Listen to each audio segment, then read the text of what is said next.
Hi, everyone, and welcome to episode 286 of the Tick Bootcamp podcast. The title of today's interview is Escaping Toxicity, an interview with Dina Benedetto. My name is Kelsey Watkins. And I'm Richard Johannesson. We interviewed Dina Benedetto from Long Island. She explains how she pursued her dream job in the beauty industry, where she quickly discovered the chemicals associated with that profession caused her toxic bucket to overflow. In this episode, she explains how she had to reduce her toxic load to begin to heal. Without further ado, Dina Benedetto. Hello, Dina Benedetto, and welcome to the Tick Bootcamp podcast. Hi, I'm happy to be here. Well, we're really excited to have you. And, we generally give trigger alerts to everyone when we have too many Long Islanders on a podcast. So we should let folks know that you're from Long Island, right? Yes, I am. So, the good news is, folks, we do have someone who speaks English properly. We have Kelsey Watkins on the podcast today as my special guest co-host. So, Kelsey, say hi to the folks. Hey, everybody. Excited to be here. So, Kelsey, why don't you start by taking Dina through the early stages of her experience here as a native Long Islander? Yeah, absolutely. So, Dina, can you start off by telling us a little bit about yourself? Where did you grow up? Where are you currently living now? And what do you do for a living? Okay, so I grew up out east. I went to Longwood High School. I lived in an extremely wooded area, golf course, the whole nine. No education whatsoever as far as the threat around me in the grass. But I grew up, I played lacrosse 7 years in high school. I was living and working in Manhattan after I graduated college, traveling back and forth every day. I became a licensed esthetician and professional makeup artist. And it was my dream. It was my dream to mostly bridal makeup, just to be with somebody on the most important day of their life and be able to provide them a service that's, really what makes the whole day. As much as everybody says, it's about the food and it's about the music, it's not. It's about the way the bride looks. Right. So let's go back a little bit.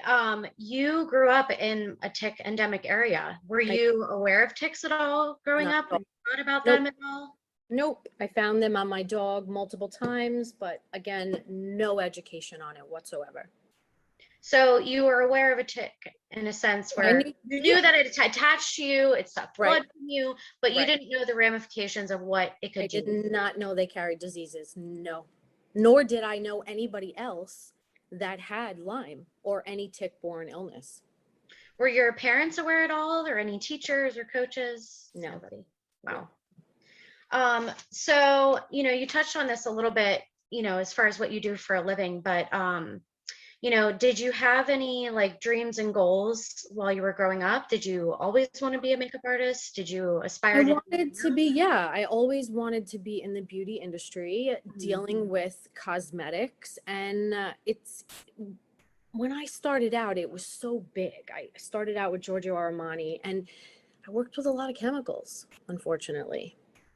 Because when you're working with beauty products and you're doing 4 or 5 facials a day, all those chemicals are going into your system. Right. I wasn't educated or even aware what chemicals could do to your body. So ultimately, when did your initial symptoms start? So basically, I went through my 2 pregnancies, no problem. I had my boys. I went through a divorce, no issues. I was working as a single mom. I had moved out east into Comac. And I was running my own salon, doing amazing. I got a stomach virus, one of the worst stomach viruses I've ever had in my life. And I never got better. My boys got it, friends got it, my boyfriend at the time got it. They all got better, and I never did. So looking back, I think that's what brought Lyme out in me. I think I had it dormant for years and years. Because don't forget, I played on a lacrosse field when I was a teenager in Longwood. I could have been bit then. I never found a tick bite. I never found a tick. I don't know when I was bit. I just know after that virus, everything went downhill health-wise for me. I would be So doing could you go into depth about that a little bit more? Like, was there, so you got the stomach virus and you got said the it stomach never virus, ended for you, but never like, ended. was it an onset of chronic fatigue? Was it headaches? Yep, it was chronic fatigue. It was anxiety that I could not get a hold of. And when I tell you anxiety, it was like panic attacks, straight up panic attacks. I've never experienced it in my life. Neck pain, muscle pain. And I attributed it to, I was even going to the doctor complaining. You know, everyone said, oh, you're a single mom. It's stress. You work so hard. You know, that's all they kept telling me. It's all from stress. It's all from stress. So I kind of let it go. And it got worse and worse to the point where I would be going to do makeup and I couldn't work my hands. Like my hands just were so swollen, they wouldn't work. And I said, something is not right. Something is not right. I have no energy. And when I tell you, I spent days in bed, I spent days in bed. It was the most horrible thing I've ever gone through. I went to the doctor, my PA in Wading River. At the time, Dr. Ruggiero owned the practice, and they were a tick finding practice in a way. Like Dr. Ruggiero, he based his practice really on treating tick-borne illnesses, I guess because of the area he was in, Wading River. So when I got tested, I was getting tested for rheumatoid arthritis. I thought, I have arthritis from the years of doing facials and makeup and working with my hands. It's got to be it. They did all the blood work at Ruggiero's office. My doctor called me back on a Saturday morning. I'll never forget it. And she said, you did not come up positive for rheumatoid arthritis. She said, but Dina, you have Lyme disease and you have it really bad. Okay. In other So words, I have 5 bands of it that came up. okay. So let's stop right there and go back a little bit. So you got the stomach virus, you started having these whirlwind of symptoms come on pretty rapidly. I mean, Yeah. how long would you say I would say it was time about, span was? got sick Memorial Day weekend with the stomach virus. So in July, I was diagnosed, end of July. Okay. So that's So not very long at all. No.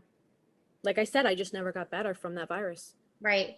And so during that time, how many doctors did you see? Well, I saw the first doctor that diagnosed me, which was Dr. Ruggiero. And he kind of said, okay, you have 30 days of doxycycline, and then that's it. You're on your own, pretty much. So I did I got so incredibly sick when I started the medication. So sick that I could barely even care for my kids.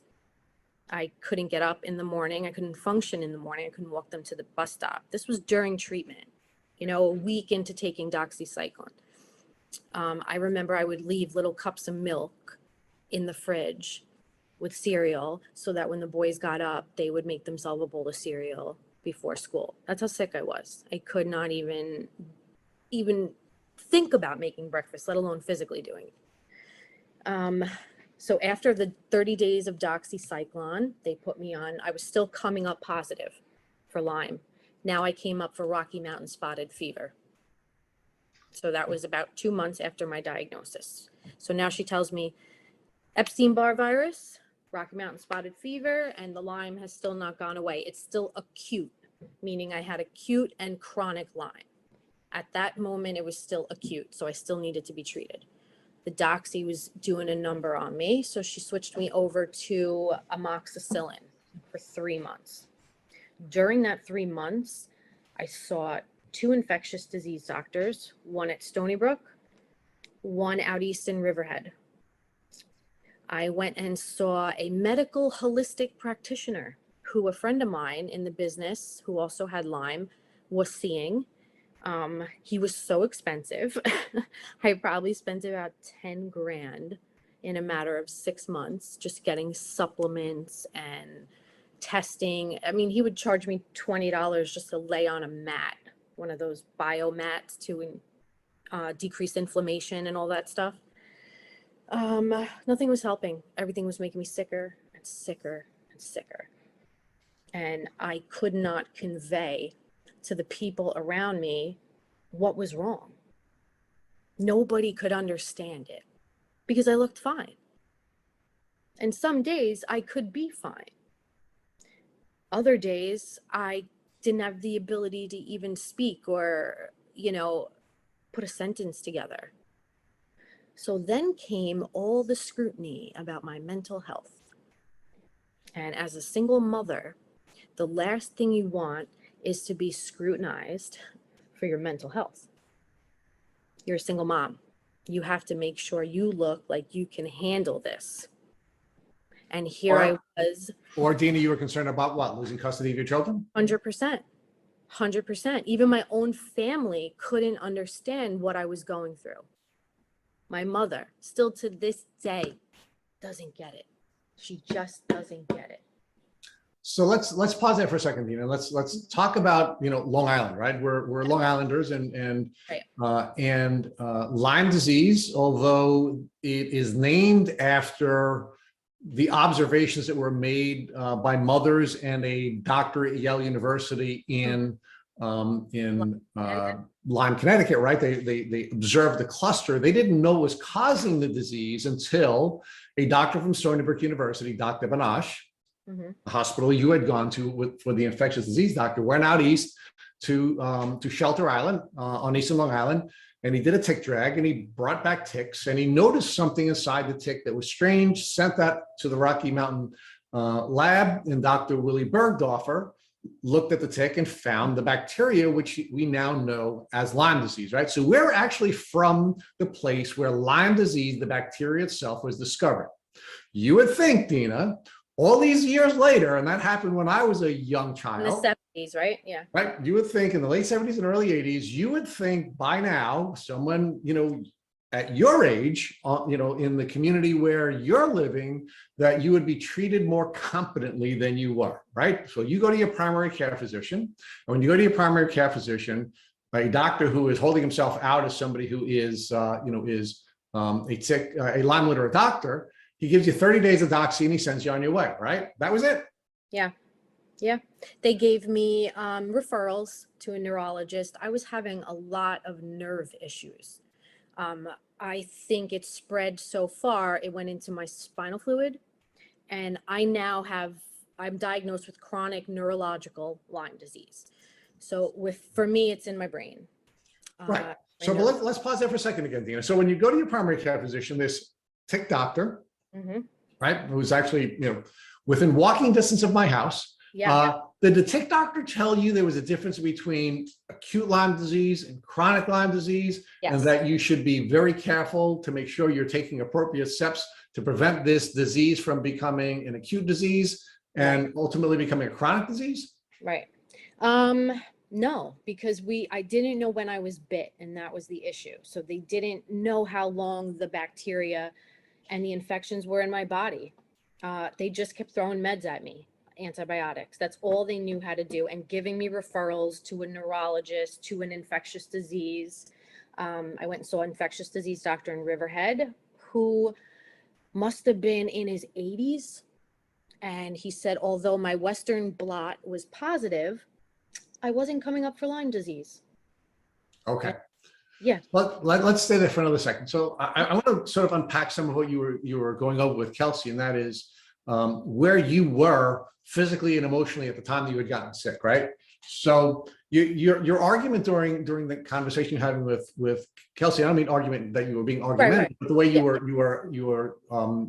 sharing your experience was that your entire family had gotten sick from some kind of a virus, and they all recovered and you didn't, right? Correct. But what I was hearing as Kelsey was very powerfully bringing you through that portion of your story I was watching this train running into a wall, right? Where you have this woman who is not only living in the general toxic environment that we're all living in, right? And we're swimming in toxic soup. Disgusting. You're underwater with toxicity, with all of these different chemicals that you have, you're using and you're touching and you're breathing and you're absorbing, right? So you're becoming more and more immunocompromised because your immune system is being overwhelmed by all these toxins that you're using, right? On the daily, you're now going through this really stressful experience of a divorce, right? where you have fears about whether or not you're going to be financially stable. You have concerns about whether or not you're going to be able to mother your boys the way you want to. You have concerns about whether or not you're going to be able to parent them at all as the primary custodial parent, right? Yep. So you have all of those stresses. Worried about if they have it too, because I didn't know when I was bit. But this is even before you've been before you're sick. So you're just getting sicker and you're getting sicker, right? Exactly. And now you have this experience where you have a virus and you don't come back from it, right? And what we generally call that, we use the Dr. Bill Rawls description of the pot boiling over, where it isn't actually the virus that triggers the Lyme disease. It's the virus that overwhelms your immune system, because your immune system was overwhelmed with all of the toxicity that we have just by living life. You have even more toxicity because you are dealing with all of these chemicals all day long. You have this really stressful life and all these stressful experiences, which of course becomes triggering when everybody's saying that's what made you sick. And quite frankly, Dina, it is a part of what made you sick. It's not what made you sick. It is part of what made you sick. Yeah. And now you have this virus and now you crash, right? Now, unfortunately, as you're crashing and you're getting sicker and you're getting sicker and you're getting sicker, now you have other concerns. Now your emotional stress is even greater because you're concerned about whether you're going to lose custody of your kids. You have other stresses because you're not sure you're going to be able to work and be able to continue to support your family. And it just keep boiling down. So does it ultimately become chronic? Of course it does, because what chronic illness means is your immune system is overwhelmed. Yeah. It's not working. It's not keeping you healthy anymore. And the microbes are now taking control of your body. And you're trying to get a competent doctor to help you in the most Lyme endemic place in the world. Oh. And you can't find them. Nope. And here's what's also interesting. About 6 months after I was diagnosed by Ruggiero, he moved to Florida, just picked up and left. And Northwell took over my practice, and the tests changed. Because all of a sudden, my blood work was coming up clean as a whistle. And I was so sick. How could this be? How could this be? Lower that a little, honey. The test last time, and they were two different tests. When Northwell took over, they changed the testing. Even my PA said, yeah, the testing is different. Dr. Ruggiero was chased out of Long Island. I said it, I don't care, but he was. Because he was acknowledging chronic Lyme. And they didn't want that. The insurance companies did not want to pay for chronic Lyme. They wanted to pay for acute Lyme. That's it. There is no chronic Lyme. There is no such thing. You take Toxicity, you're fine. Dina, again, and again, I'm sure he was chased out of Long Island, because we have a long history of chasing out competent doctors, right? Joseph Urascano, who was one of the Lyme pioneers, who we interviewed on this podcast, who was one of the first doctors successfully treating people with chronic Lyme disease, was ultimately forced out of practicing medicine. That's what Dr. Alan McDonald, who is one of the top pathologists in the world, is now in Florida. And the reason he's in Florida is because the way he was treated here on Long Island. I recently had a client who was bitten by a tick, and the tick was attached for several days. And when we were looking for a Lyme literate doctor here on Long Island, we couldn't find one. When we went to iLads and we put into the iLads search parameter for a Lyme literate doctor who had been trained by iLads, we had to go to Connecticut or New Jersey to find a Lyme literate doctor, or upstate New York. There were none here on Long Island, right? So we have a strong and unfortunately sordid history of chasing Lyme literate doctors off of Long Island. Yeah. So of course your Lyme literate doctor is now gone. You now go to Stony Brook University, right? Which has a special Lyme disease test, right? So talk to us about what happened when you went to Stony Brook. Oh, I met with the infectious disease doctor there. She did the same thing. All the testing came back, and I was again in the room with my mother, and she said, "You're fine. Nothing's coming up. You're fine." I said, "What do you mean I'm fine? I am so sick. Like, can't you see how sick I am? Nothing's coming up on the blood work, so you're fine." And that's all my mother needed to hear. So talk to us about that, right? Because the Lyme disease is not just a physical disease, it's also a social disease, right? And it's very, very difficult to be successful on a healing journey if we're isolated and we're not given help, especially when we're as sick as you were. So how did that affect your relationship with your mother? So first of all, I'm a very social person to begin with. I mean, I am in an industry where I talk to clients all day. I love talking to people. I love being around groups of people. And now all of a sudden I have this social anxiety where I'm in a room full of people and I got to bounce because I can't handle it. Where the hell did that come from? I don't know how that happened. It still affects me to this day, but I went from somebody being the life of the party a little bit, funny, always making people laugh, to now counting down the minutes until I can leave. My mother seeing the difference, my family seeing the difference in that, definitely seeing the more mental, not so much physical, because don't forget, they didn't live with me, so they didn't see the day-to-day physicality of me struggling with pain and fatigue, and all they saw was how I was reacting mentally to their ignorance. So Dina, let's pause there for a second. So you were somebody who was an extrovert, right? You would thrive on being around other people. You would thrive, and you would actually get energy from being around other people. Yes. Then you became won awards in school. Then you became an introvert, right? You went from thriving when you were in groups to now being anxious and in pain and suffering when you're in groups. Yep. Talk to us about the difference between the two and what it was like now. You said you had to bounce, but I need to know more about it. Like, why did you have to bounce? What were you feeling? What was it? What was happening? Feeling that I would get that I can't describe it even to this day. It's almost like there's too much energy around. I mean, I'm an empathetic person to begin with, but I almost can't handle the anxiety of talking to more than one person at a time. Maybe that's it. It's the other conversations going on around me, because I have very bad sound sensitivity now, again, from my nerves, that when someone is having a conversation with me one-on-one, if a person is talking behind me, it's like I can't focus. And I turn to the person and be like, can you stop talking so that I can listen to this person? And when you're in a group of people, especially Italian family, where they're having 92 communications over the kitchen table, I gotta bounce because I can't handle it. I mentally can't handle it. I can't follow conversations, especially family members that talk a lot, and I can't even follow what they're saying.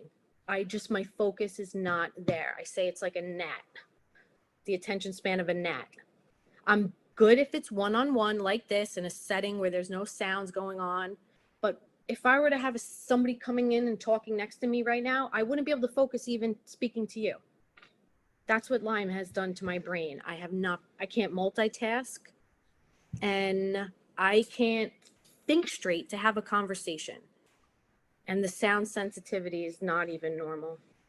Yeah, Dina, I think what you're explaining is what a lot of us deal with. It's overstimulation. Overstimulation. Our brains just cannot handle taking in multiple things at once. And I think, as a mom, like I am, with young children running around that want to have their TVs on and making all this noise, it's a lot to take in. Yeah. And it's I can't drive with them on the iPad. Like if they're in the back seat and they have the iPads playing, I'm like screaming, shut it off, because I can't drive or even think where I'm going because of the sound sensitivity. And I'm somebody that could be in a huge salon full of 20-something girls and have a ball, talk to everybody, have a relationship with everybody. Now I am such an introvert. I don't engage with any other girls. I don't even want them to come up and talk to me. And I can't handle the blow dryer going at the same time when I'm having a conversation. I can't articulate a conversation with a blow dryer going on behind me, or another conversation that I can't explain. The multitasking is hard. I definitely understand that 100%. So Dina, I've had conversations with Matt and Rich before in regards to being a mother with Lyme disease, because our journeys are a lot different than someone who doesn't have kids. Because we don't ever get to rest. No, never ends. We always have that responsibility of keeping our children happy and fed and alive. Yeah. So, how has this experience with Lyme? Well, we starts with the diet too. I had to change my whole diet around. Right. But how has it affected your relationship with your kids and how you parent? To be honest, I have to say Lyme had a positive effect on me and my boys. They are very empathetic because of what they've seen their mom go through. They are very independent because they had no choice but to be during the time when I was bedridden for an entire year. They had to be independent. They had to do for themselves. Were you open with your kids? Oh yeah. About what was going on, or did you keep it a little more sheltered? No, they knew everything. Yeah. They knew everything.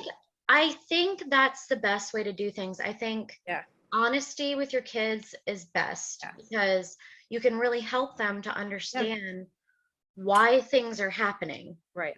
And how they can do things to help themselves or to help you. And right. Just like you, I feel the same exact way. I think Lyme has had such a positive impact on the way that I parent because my kids are so empathetic towards others now because of what they've seen me go through. And I think that's really powerful. Yeah. And they've become little advocates for me as well, with the rest of the family that doesn't really understand. Okay. Or want to understand. Well, that's good because your kids are with you on a daily basis, so they see how it affects you. They know my limitations. They know when I go hard one day and I'm running around, the next day I say, Mommy's in pain today. I can't do anything. We're going to have to. How old are they now? Now they are 11 and 10. Okay. 10 and 11. Yeah. So they're, a little bit older and can understand and help vouch for you, And I know you made a comment about your relationship with your mother. How has this affected your relationship with your mother as well? It's horrible. It's affected my relationship with my entire family, I think. In what ways? They don't understand. Not only do they not understand, it's more of an ignorance, I think. They are, I don't want to blame it on the Italian thing, but in my family, being Italian, I also come from a lot of military descendants. My grandfather was a Navy SEAL. My uncle's in the Army. My cousin went into the military. So there's this aura of my family where you can't have anything wrong with you. Does that make sense? Like, just push through it. You're perfect. Yes. Just push through it. You'll be fine. There's nothing wrong with you. And that's been the hardest thing because I can't make it to some events because I am so sick. And my parents and my family, they don't understand. Why can't you just come? Why can't you just do this? Why can't you just get a job? Why can't you just work?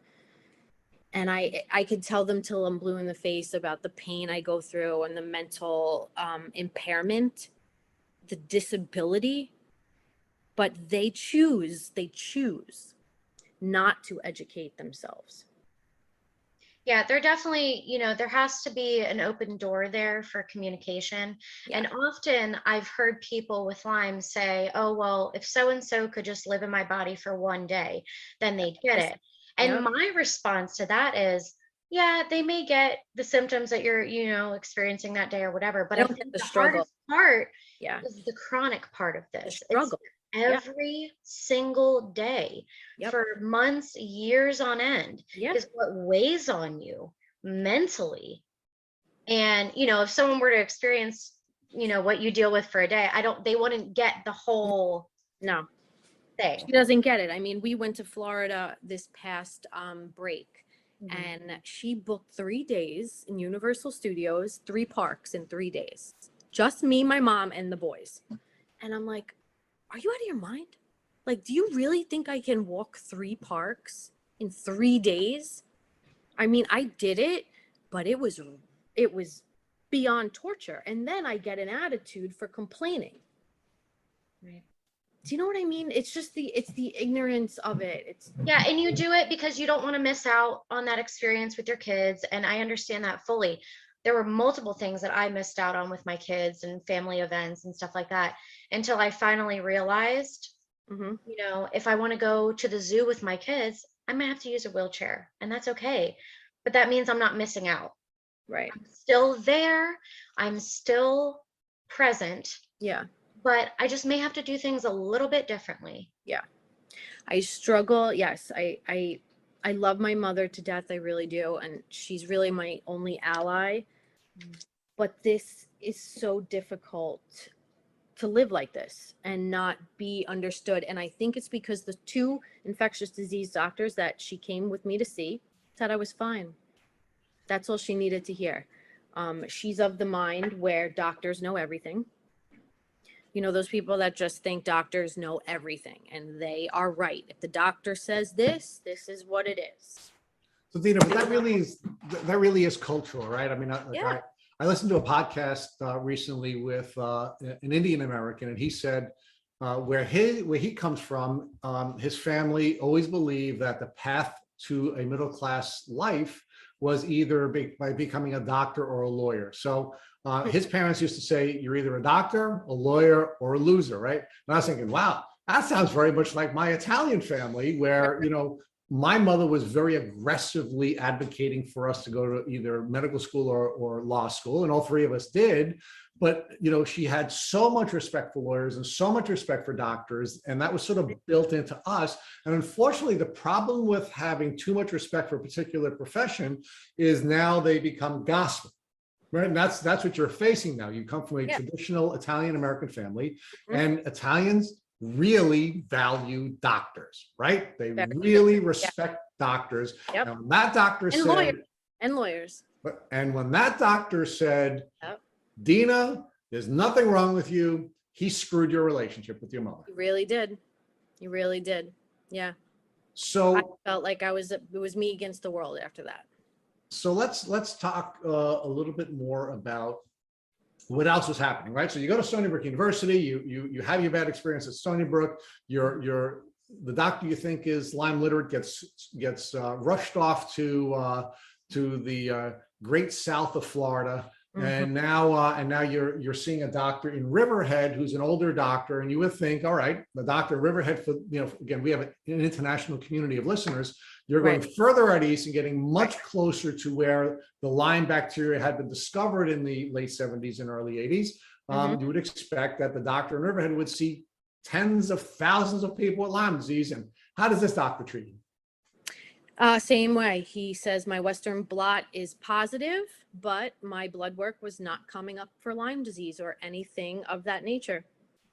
So he said, did that doctor tell you that first of all, the Western blot and the ELISA are not reliable tests, that they're actually giving you false negatives, false positives about 50% of the time? Any conversation about that? Nope.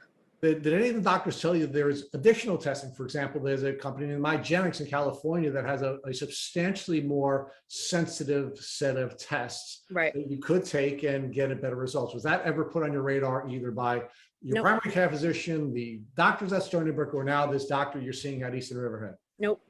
No. They went by the one test. He didn't offer any other testing. I even offered a spinal tap. I was like, listen, I know it's going to be painful, but do it. See if it's in my spinal fluid. Nah, we don't have to do that. They did nothing for me. So what's happening now? So you've taken your month of doxy, you've taken some amoxicillin, you've bounced from one specialist to another specialist. What are your next steps? Started the holistic route because now I'm in the community of Lyme. So now I'm on social media and I'm reading about it and I'm educating myself every single day. I'm following Lyme accounts. I got in with Global Lyme Alliance. I read Ali Hilfiger's book, Bite Me.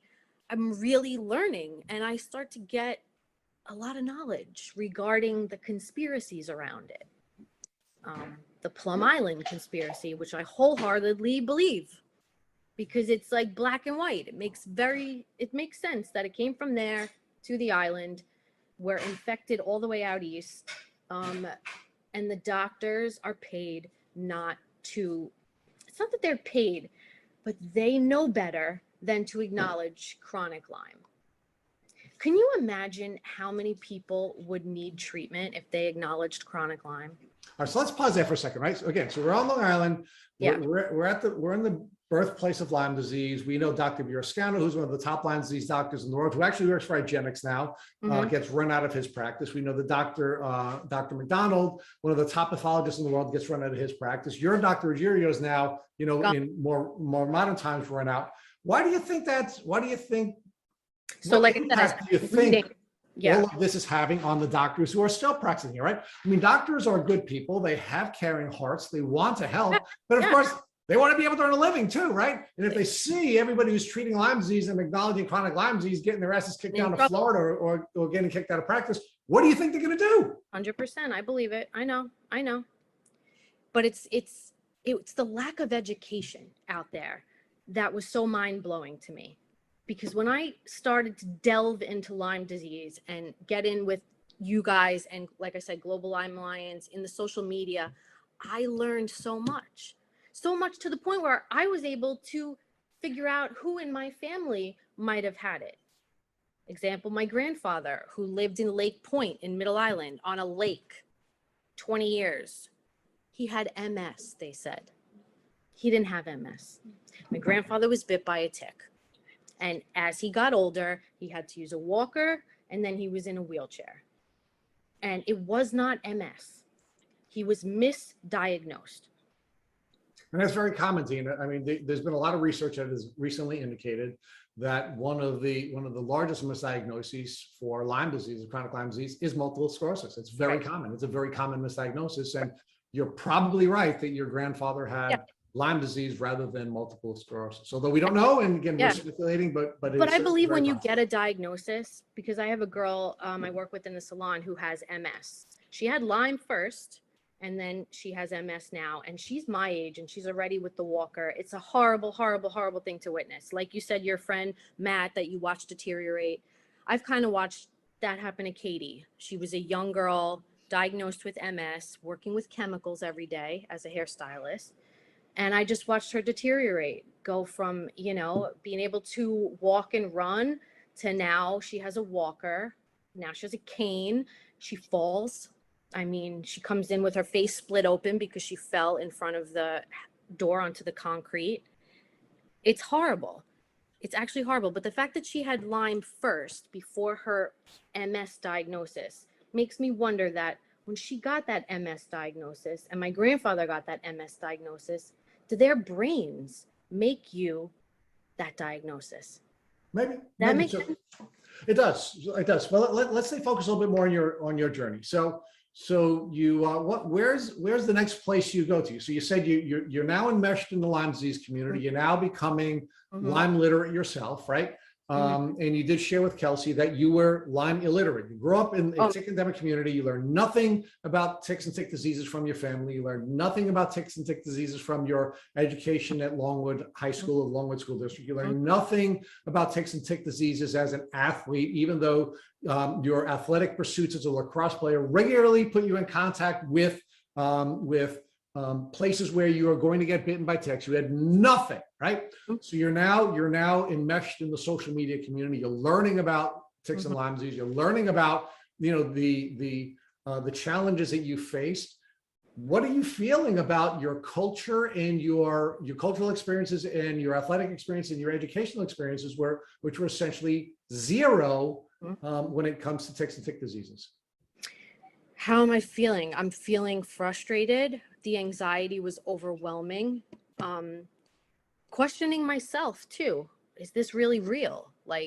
Or is it all in my head?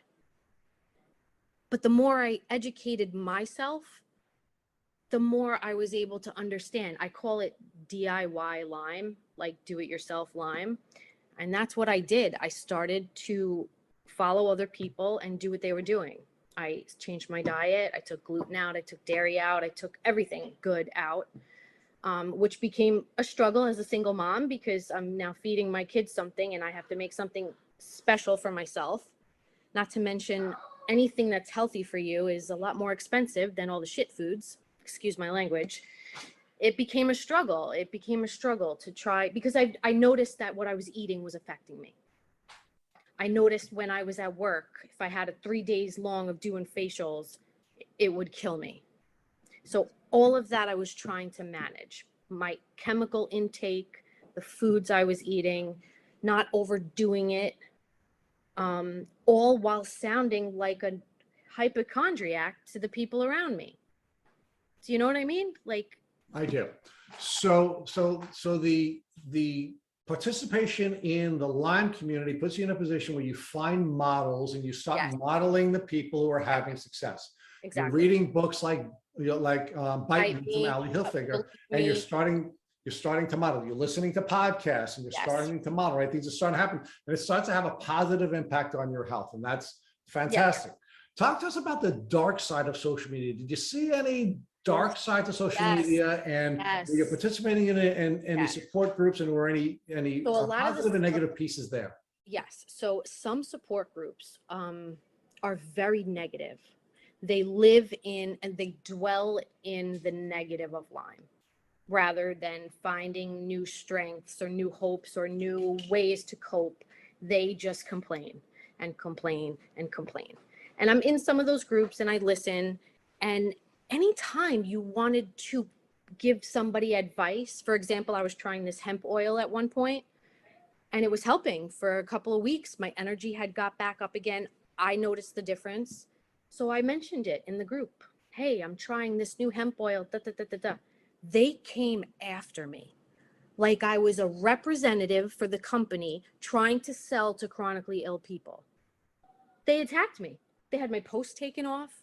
And I was like, oh my God, I'm just trying to help. As somebody with the same disease as you, they were angry. It was an angry group of people, and I see that. And what impact did that have, Bettina? What impact did that have on you? You're on your own health journey. You're not feeling good. well. I was discouraged. I was disappointed. I was scared that I was going to end up like them.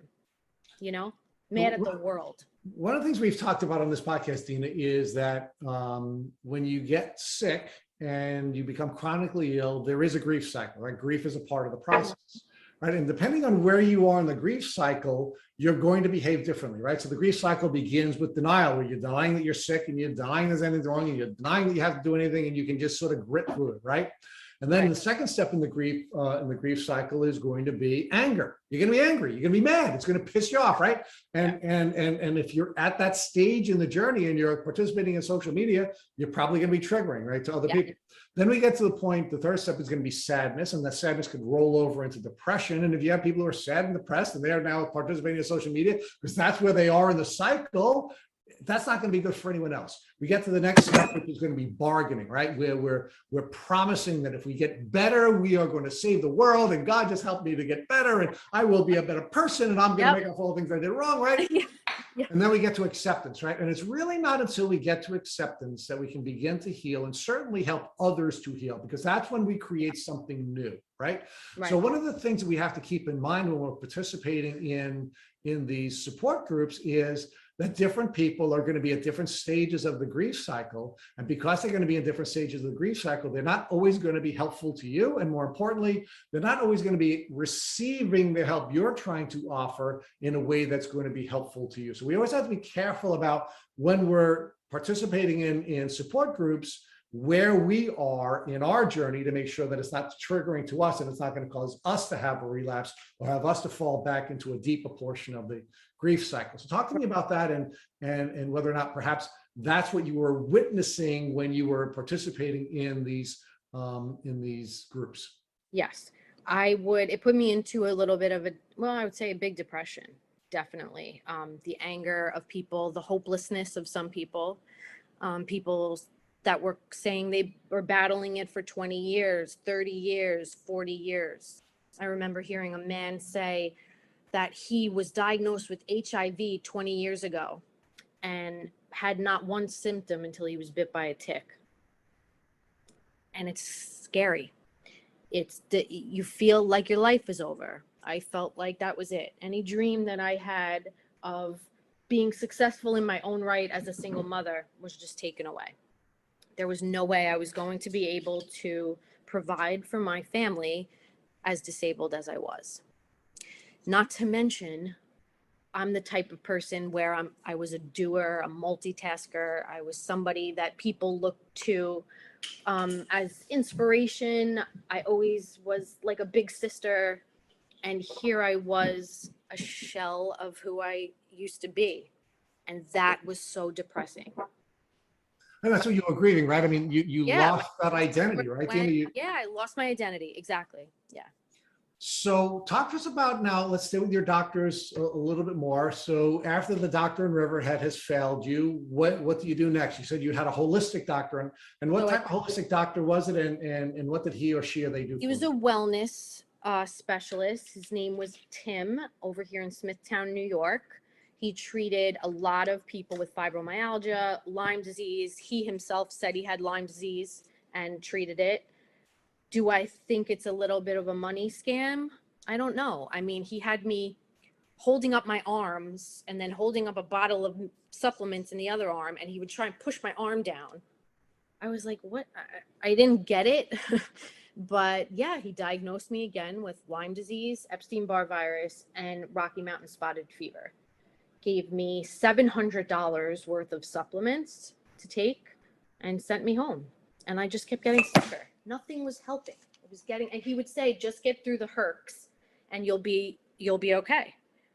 But the herx wasn't going away. It was just it was like I lived in a constant herx reaction. Now, when the doctor told you to get through the herx, did the holistic doctor say perhaps we needed to back off a little bit on the killing of the Nope, microbes? he would just give me a new supplement. Give me a new supplement. Did the doctor talk to you at all about detoxing, and perhaps perhaps what was happening was the volume of die-off was not, was essentially causing it to become more toxic? And I think, again, because of the work that you do and the toxicity level that you were necessarily going to have because of your work, right, I would think that you would have to be more gentle with the way that you were going to be going through the process of first detoxing, because you're going to have to detox. I'm sure you're full of heavy metals. Yeah. And secondly, you're going to have to be more gentle with what you're killing off, because you're going to be adding to that level of toxicity. Anybody talk to you about that? He did tell me if I wanted to feel better and I wanted to somewhat beat this, I would have to find a new industry to work in. He was honest. He said, there's no way you're going to get healthy in toxic environment every single day. Plus they're going in, it's not just like a hairdresser where you're wearing gloves and you're applying. Everything was going into my hands, into my pores, into my bloodstream. And he was black and white about it. He said, you have to change your career. And that was devastating. And I didn't listen, unfortunately, because I didn't know anything else. It was like, what do I do? Go back to school now and start all over again after I have worked this hard to, build up a clientele, and all of it was so devastating. So I tried to manage as best I could, and it didn't work. It still doesn't work. So Dina, with the type of work that you're doing, it's pretty clear that unfortunately one of the challenges that women have, and again, so much of this is societal and culture, but we put such a high value on appearance, right? And it's such an important part of being a woman in our society. But at the same time, what we're doing is we're packing on all kinds of toxins on the women who are now trying to, present in a certain way to have the status in our society that our society demands. Right. So it's not only those of you who are applying it, but those of you who are using it are also finding themselves in this toxic soup. And, one of the questions that I'm wondering about, and I'd like to ask Kelsey to weigh in on this as well, is, do you think that's playing a role in the reason why so many of the people that we interview in the Lyme disease community are female? I mean, do you think perhaps the level of chemicals that women are using are making them more immunocompromised and making women more vulnerable to Lyme disease? Yes, 150%, between the nails and the hair and the keratin treatments and the color. It's all so toxic, and women are taking in more toxins than men, 150%. Well, and not to mention the chemicals and fragrances alone are hormone endocrine disruptors. Exactly. Exactly. Which is another thing I was having a lot of issues with, was my, cycle every month. Well, I definitely think it's important to limit our toxic exposure as much as possible. Try to use stuff with clean ingredients. no one's perfect. We will Right. never fully escape environmental No. toxins 100%, but it's important to limit them as much as possible. All right, so now I want to ask the young women on the podcast together another question. This is something that I posed to guests a couple of weeks ago. I don't know if either of you watched the Netflix show, The Social Dilemma. I did. If you hadn't, I strongly urge you to. And what the Netflix documentary was arguing is that our society is radically being altered as a result of the social media companies taking the steps that they take to keep us essentially addicted to social media. And the impact that it's having on girls is substantially worse than it is having on boys. And it appears that girls are being targeted. So we have the situation where it's clear more women are suffering from chronic Lyme disease than men. That's just real. Yeah. It's clear women are swimming in a different toxic pool or different toxic soup than men. Because of all the chemicals and the beauty products, and the beauty products, right? But now we also have a very different social media experience, and social media companies targeting girls differently than they're targeting boys and having a different experience. And again, that's clear from the social dilemma.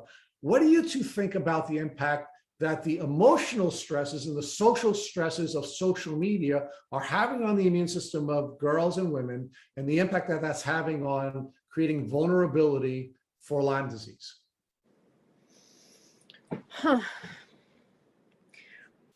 That's a good question.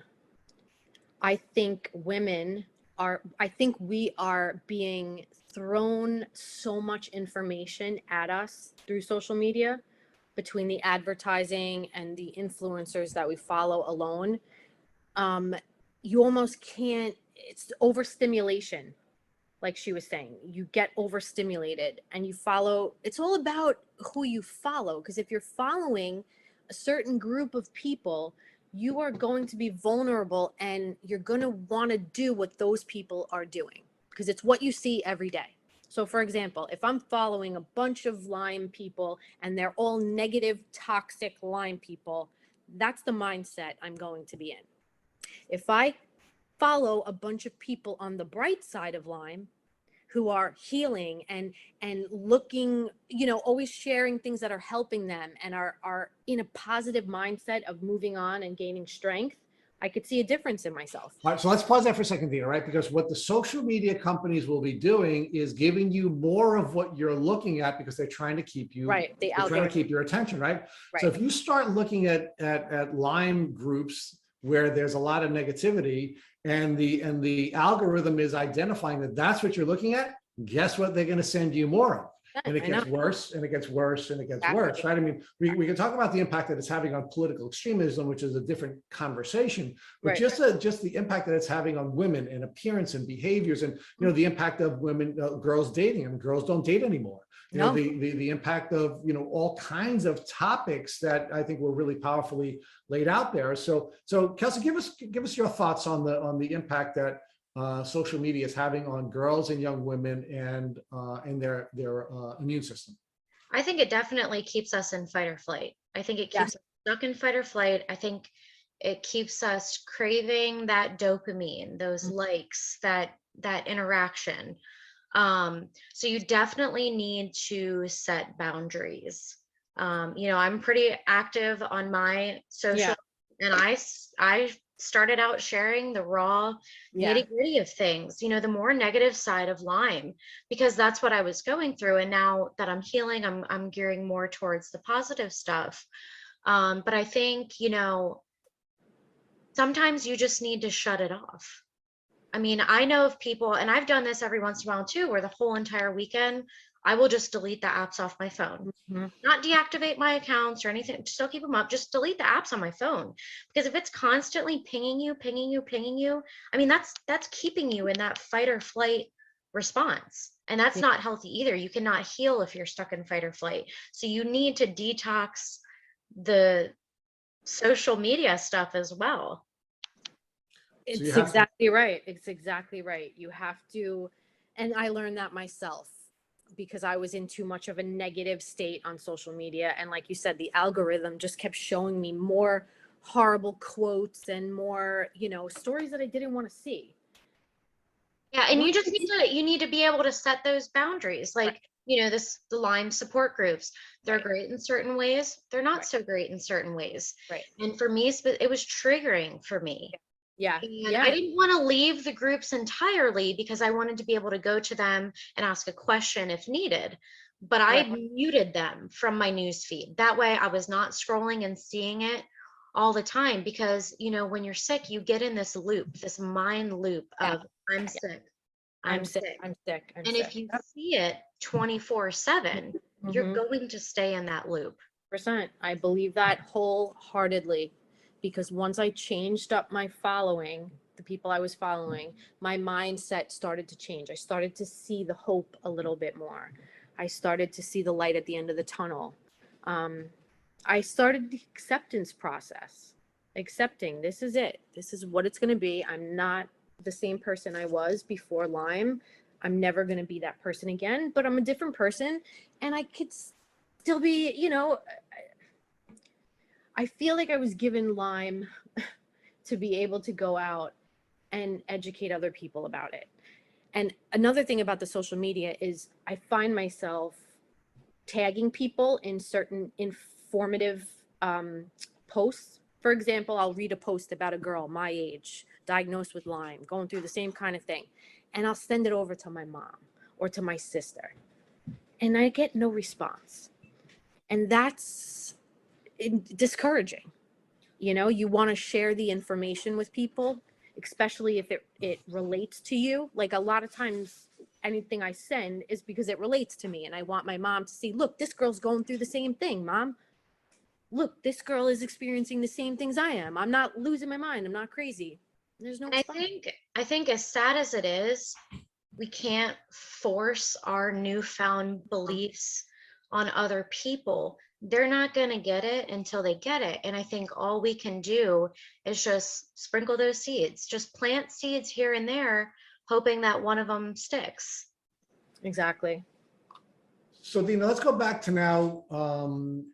You have your treatment of doxy, you have your treatment of erythromycin, Supplements, yeah. right? You have your supplements with this new wellness doctor. Nothing's working. What was the wellness doctor giving you? Meaning, what herbs were you taking, and what detox protocol? And do you believe that perhaps nothing was going to work so long as you were in this toxic soup? I think everything that he gave me was just kicking up the toxin. I wasn't drinking water properly and flushing out like I was supposed to. I mean, I wasn't doing everything I was supposed to be doing. I was still working in a toxic environment. So I was being counterproductive. It wasn't until I was introduced to Young Living essential oils is when I really started to see a difference. And what that was doing is the oils were combating the chemicals. And I was drinking them. I was putting them all over my body. They were helping me sleep. They were helping my brain function. They still are. They're crazy expensive, but there are a few oils that I use that have been lifesavers for me.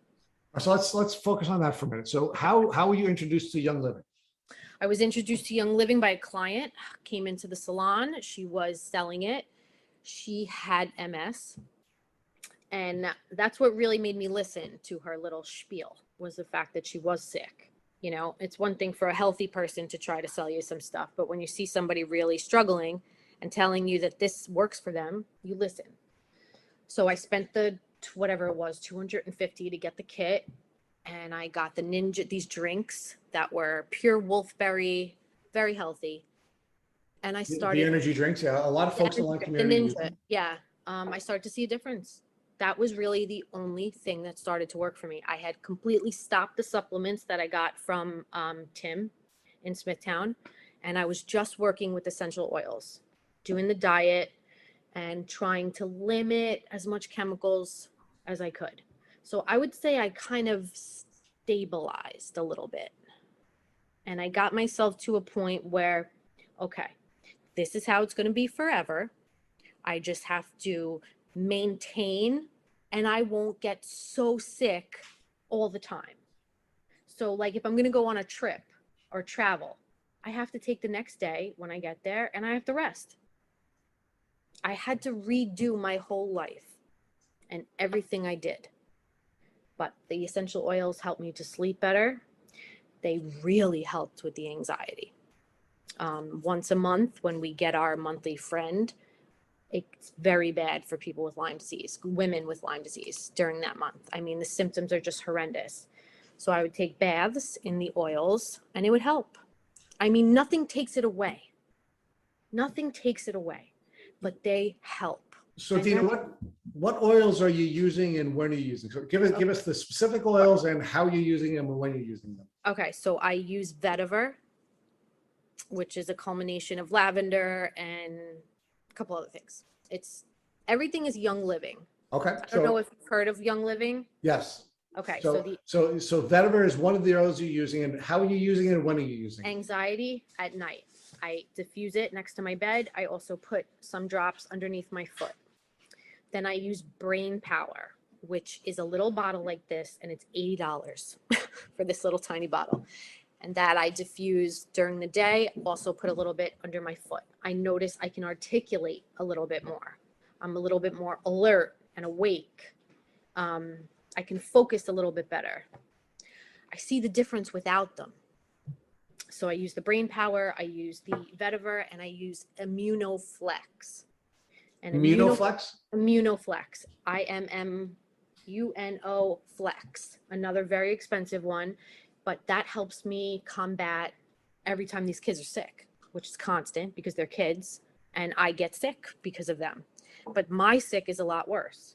I've gotten COVID 3 times, wave 5. Which is also, I had COVID longer than the average person had COVID. And I started to get really weird symptoms after COVID. Paranoia, something I've never experienced before. And it lasted for about, 3-4 weeks. I got diagnosed with COVID. The kids had it. We all had it at the same time. They got better. I was still sick. After I started to feel a little bit better, I had this crazy paranoia. I can't describe it. Like everyone was like out to get me. It was the craziest experience. But I read in an article, a few other people, immunocompromised people after COVID complained of the same kind of symptoms. Yeah. Did you hear of that? Yes, we have many times. And look, we've also heard that, of course, many people get paranoid when they're Lyme disease because it's a part of, people who are suffering from neurological Lyme. Some people have argued that Bartonella makes it more likely that you will have those types of symptoms. So we interviewed Colonel Malachowski, who is we did a podcast with her, which we entitled what the heck is it? The Top Gun.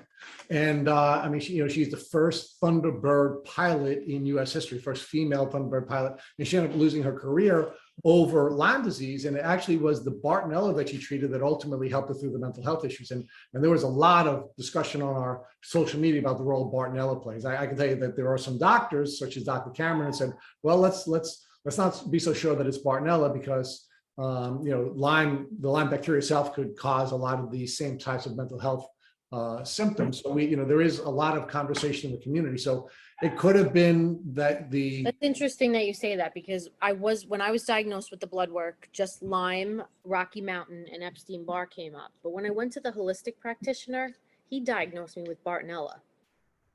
I never paid too much attention to it, but could that be?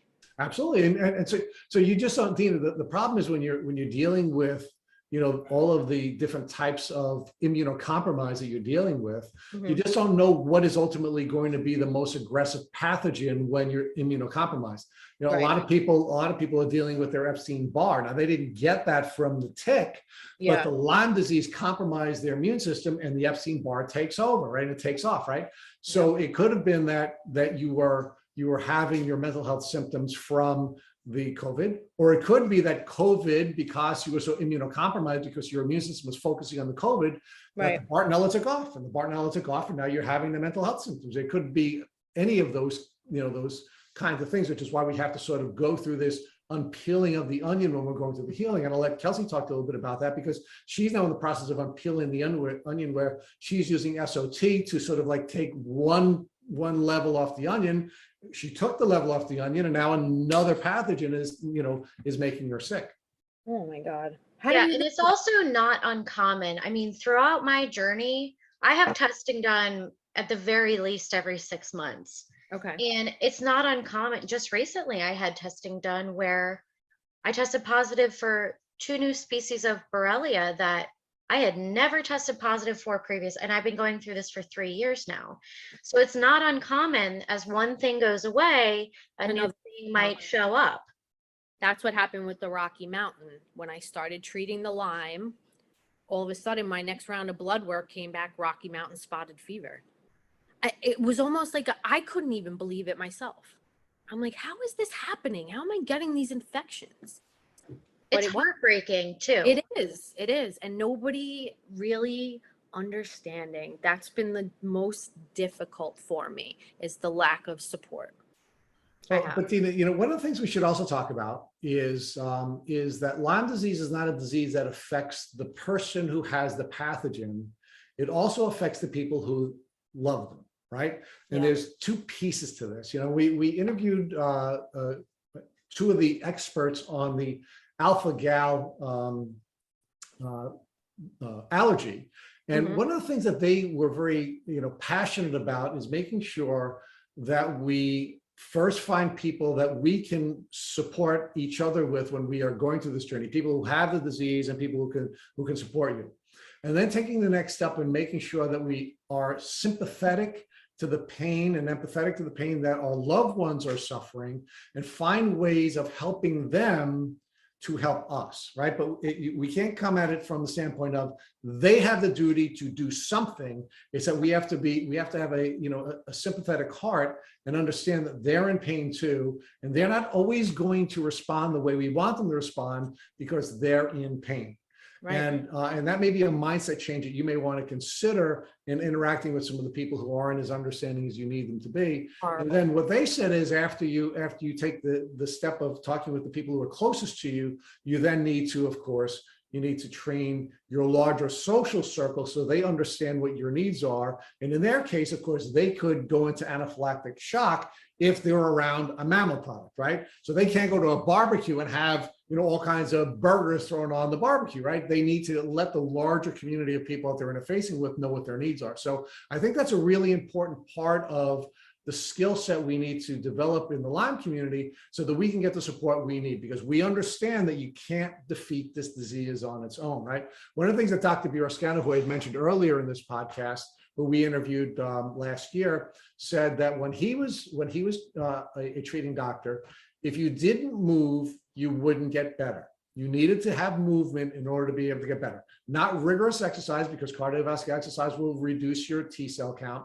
Not rigorous anaerobic exercise, because you're part of the gym culture and you're working out too hard. That's also going to be immunocompromising. But if you don't move, you won't get better. And one of the things that Matt and I have done sort of is following up on that is, if you don't have social support, you're not getting better, right? Because there's going to be times when you're just not, you're in fight or flight, so you can't think. There are going to be times when you're dealing with emotional symptoms, or you're dealing with mental health symptoms the way you are. You need somebody to be there who can listen to the doctors and not just advocate for us, but be our ears so that they can download to us the things. Like, we need a support system, or you're not going to get better. But here's the key, Dina. Again, I'm not blaming you. I'm just saying to you that now that you need that, then perhaps what we need to do as a community is we need to figure out how we can help the people who have to help us, and have an understanding heart for what they're going through, so that once we understand what they're going through, maybe they can help us to understand what we're going through. Kelsey, what do you think about that?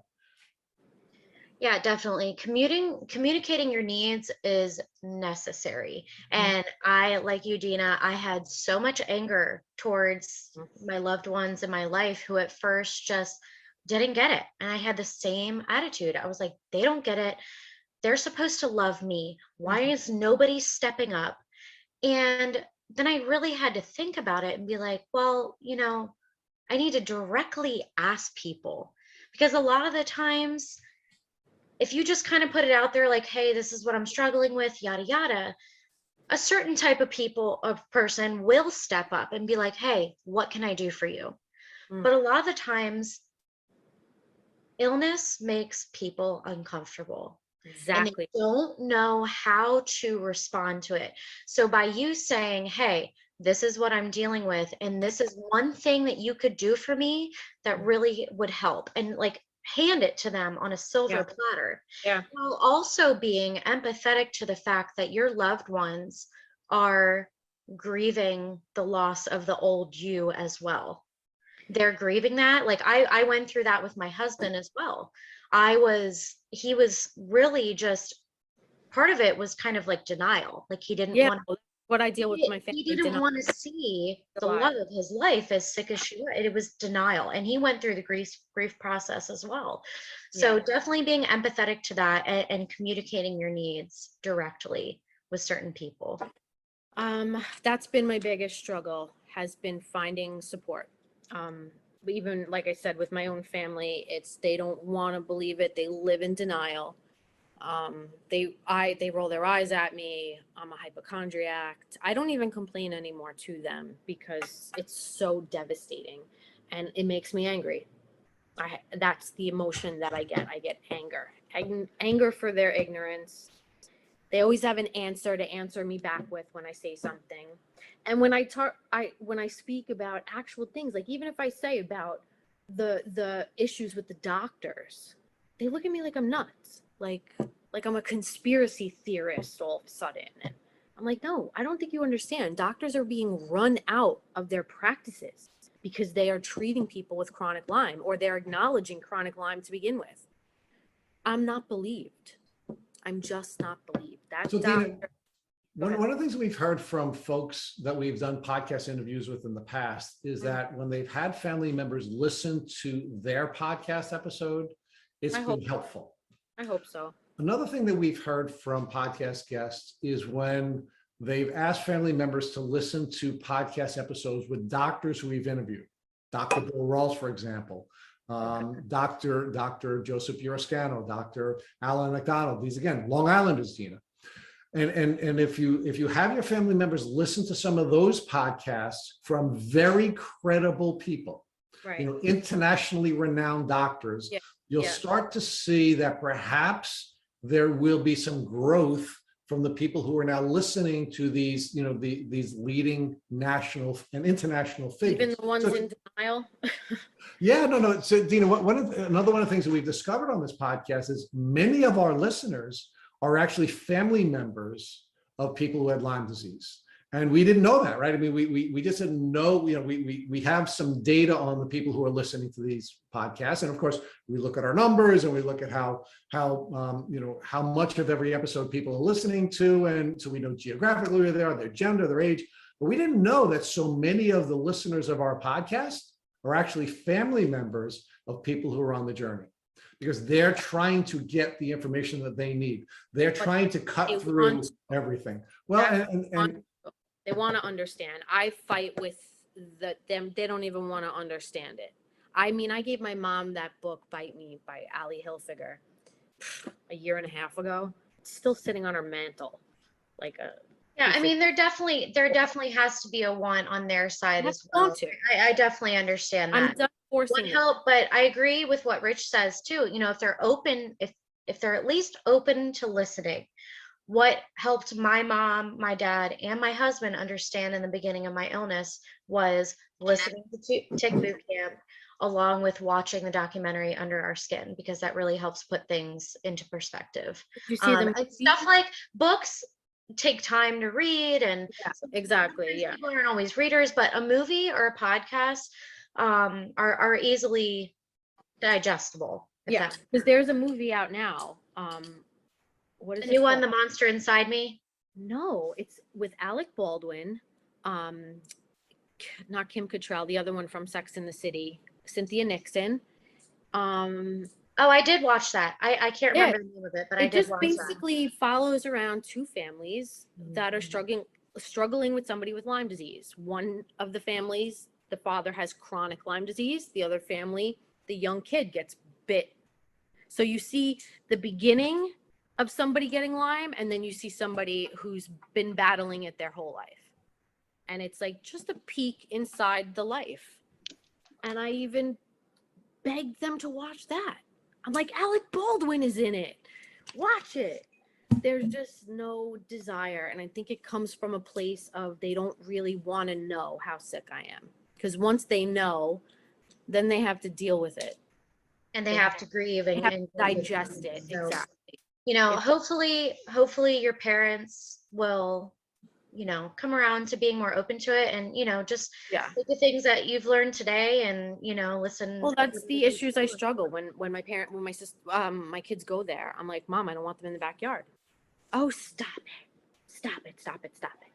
I'm like, no, I'm not going to send them here. You as a parent and you as an individual have to set those boundaries for yourself. But I get ridiculed. Like, it's almost, I'm looked at like I'm crazy because I won't let them go in the backyard. I'm crazy because I can't eat the pasta on Sunday with the meatballs. I need gluten-free pasta. It's like they look at me like I'm not normal. And I have pulled away because of that. I've isolated myself with my kids because I can't take the disappointment.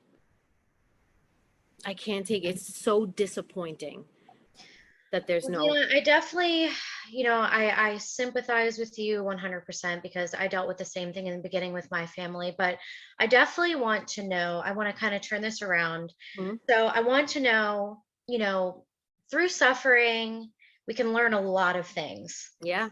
And you can have these amazing realizations, epiphanies, spiritual awakenings that you probably wouldn't have had otherwise if you didn't go through an experience like this. Yeah. So I want to know, what is one beautiful realization that this journey has taught you? Meditation has been a lifesaver. I would have never delved into the world of meditation had I not been sick.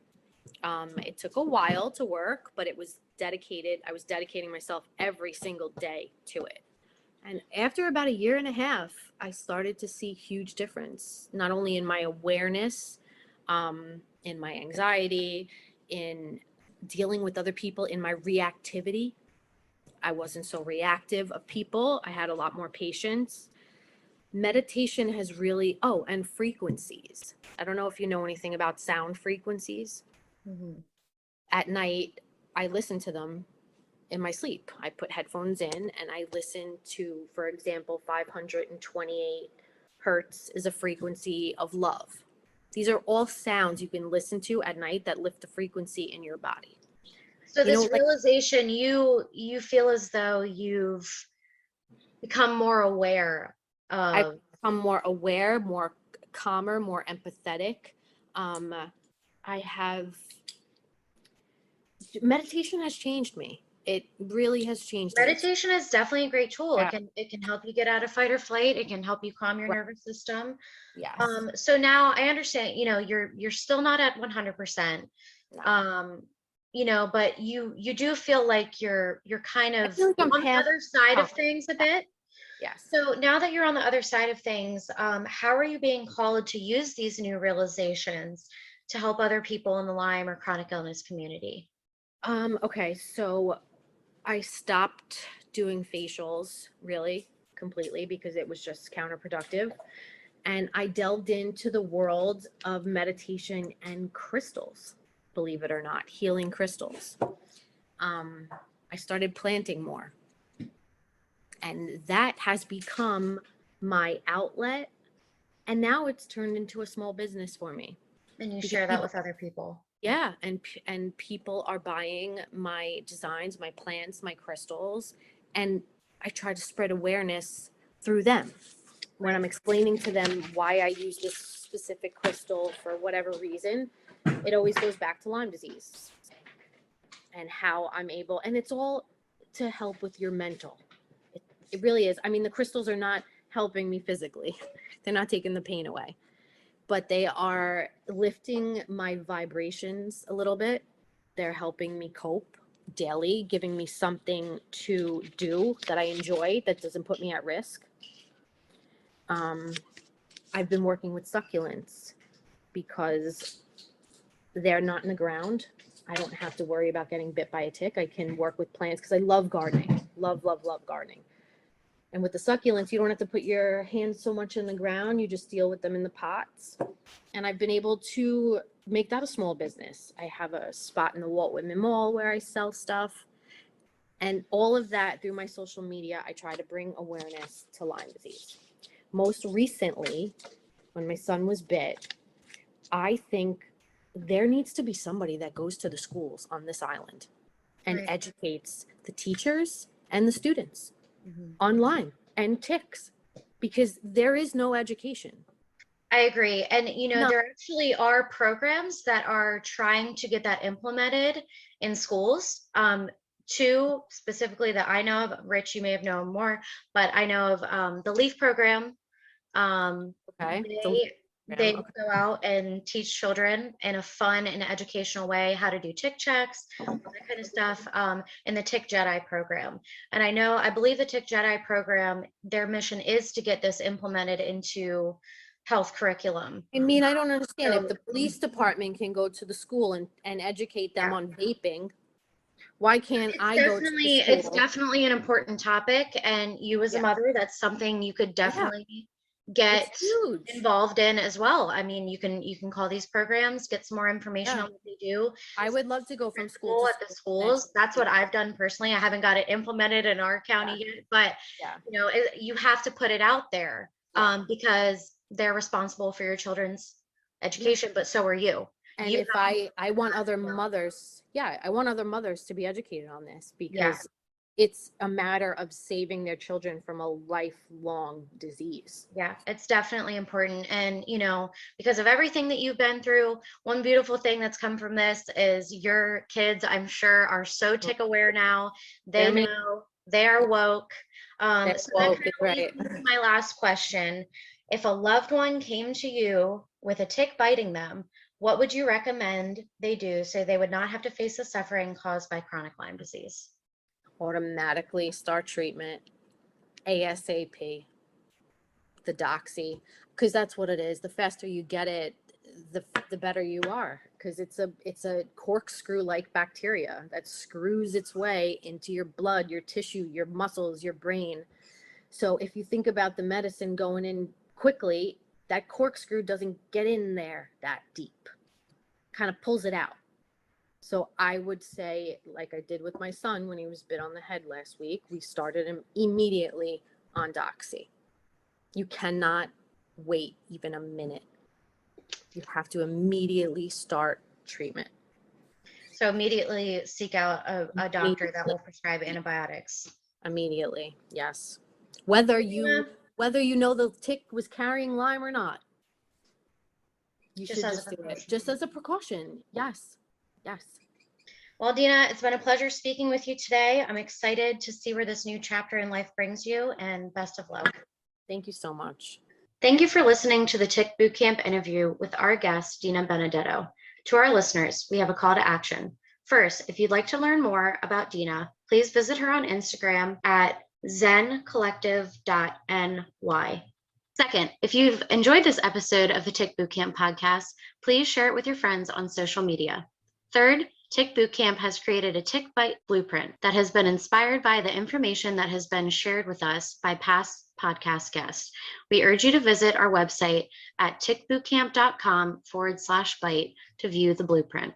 Fourth, don't forget to subscribe to this podcast on Apple Podcasts, Google Podcasts, or Spotify to get your automatic episode updates of our Tick Bootcamp podcast. Please take a minute to leave us an honest review on your podcast platform of choice. And finally, if you'd like to search our podcast library of over 250 episodes for specific keywords, subscribe to our email list, or share feedback, please visit our website at tickbootcamp.com. Thank you as always for listening.